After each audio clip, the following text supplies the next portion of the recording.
কুমারগ্রাম বিধানসভার 10-এর 88 নম্বর বুথে ইভিএম বিকল, নির্ধারিত সময়েও শুরু হলো না ভোট গ্রহণ।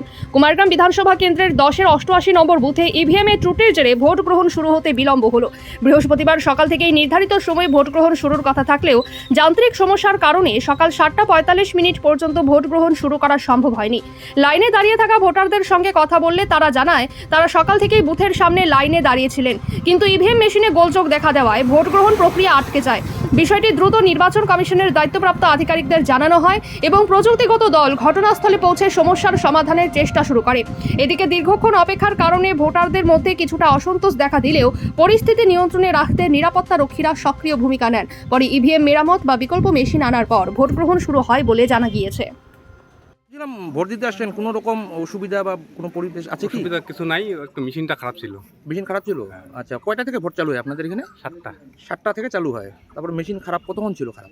মোটামুটি 1 ঘন্টা মতো। কোনো রাজনৈতিক চাপ বা ভোট দিতে হবে এরকম না। কোনো ব্যাপার নেই তো? নাই।